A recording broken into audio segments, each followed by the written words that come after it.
Quando se trata de notebook, atingir altas temperaturas é bem mais comum do que parece, principalmente aqueles que são focados em alto desempenho, para trabalhos pesados ou para jogos. Então, se você quer aprender como resfriar o seu computador, você entrou no vídeo certo, porque eu vou te ensinar 4 formas muito fáceis e simples para diminuir e limitar a temperatura do seu notebook ou PC. E fica esperto, pois vai ter uma dica bônus no final do vídeo. A primeira forma é algo tão fácil que parece até brincadeira, que é apenas levantar o notebook em relação à mesa ou superfície onde ele está sendo usado. Por mais simples que seja, isso realmente faz muita diferença, pois vai permitir que o sistema de refrigeração trabalhe com mais eficiência. Isso acontece porque o ar quente tende a subir, e por isso as ventoinhas precisam puxar o ar de baixo para cima, e com o notebook levantado, o fluxo de ar vai ficar muito mais livre para percorrer pela máquina e melhorar a dissipação de calor. E aqui você pode usar qualquer apoio ou suporte, como por exemplo esses pinos de suporte ou qualquer objeto que levante o notebook da mesa.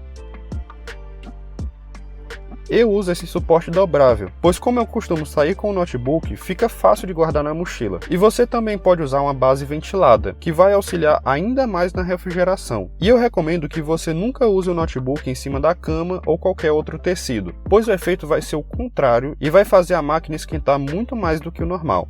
A segunda maneira é usando o notebook no modo de economia, e nesse ponto vai depender bastante da marca e do modelo que você tem. No exemplo desse vídeo, eu estou utilizando o Lenovo Gaming 3i, e para alternar entre os modos de desempenho dele, basta apertar Fn mais Q e deixar no modo silencioso. Isso está presente na maioria dos notebooks atuais da Lenovo. Outros notebooks gamer ou profissionais costumam ter funções parecidas, então procure desativar o modo turbo ou de alto desempenho, mas eu sei que nem sempre isso vai ser a melhor opção, pois você pode estar precisando desse desempenho a mais. Então a terceira dica vai te ajudar bastante. E agora vamos precisar de um programa para limitar a temperatura do processador. E não se preocupe se você tem um processador Intel Core ou AMD Ryzen. Eu trouxe um aplicativo para cada um.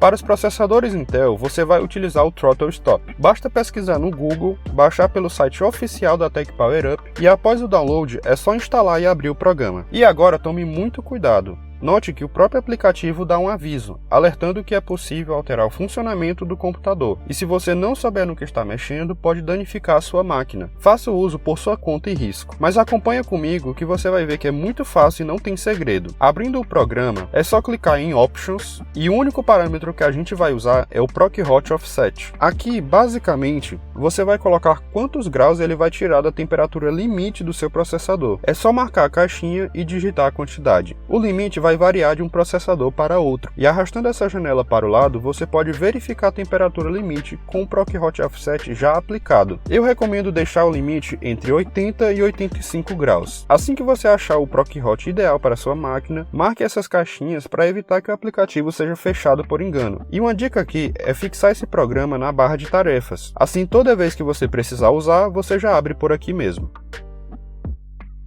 Já para os processadores AMD Ryzen é bem mais simples.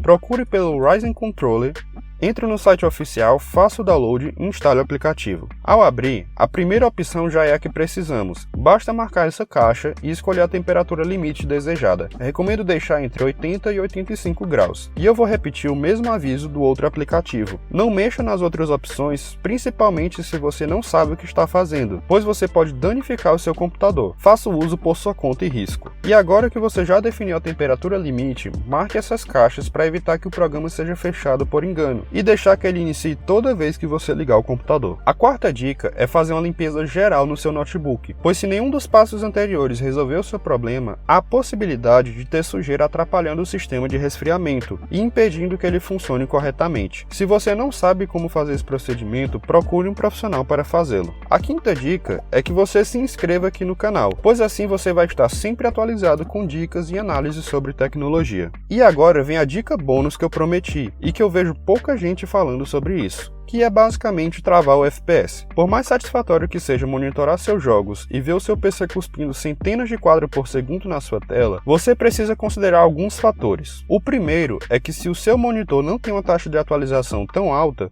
todos esses quadros a mais estão sendo desperdiçados, pois não vai ser possível enxergá-los. Por exemplo, nesse caso, o Rocket League está rodando a mais de 140 FPS, porém a taxa de atualização dessa tela é apenas de 60 Hz, ou seja, eu não tenho como enxergar mais do que 60 FPS. O segundo fator é que se você deixa o FPS desbloqueado, a máquina vai usar toda a sua capacidade de processamento e energia para gerar esses quadros a mais, o que vai resultar em uma temperatura bem mais alta. Existem algumas formas de travar o FPS, e eu precisaria trazer um vídeo exclusivo só para esse tópico. Comenta aqui se você tem interesse. Bem, até esse ponto, eu acredito que a maioria dos problemas com temperatura pode ter sido solucionado, mas se ainda assim o problema persistir, eu recomendo que você procure um profissional, pois pode ser um problema mais sério ou difícil de resolver, como algum defeito na refrigeração ou a necessidade de trocar a pasta térmica. Talvez até fazer um processo de undervolt ou algum outro procedimento mais técnico. Não tente abrir sua máquina ou alterar a configuração se você não tem experiência e segurança para isso. Espero ter ajudado com essas dicas, e qualquer dúvida pode deixar aqui nos comentários. Eu vou deixar alguns links caso você queira comprar um suporte para o seu notebook. Muito obrigado pela atenção até aqui e até a próxima.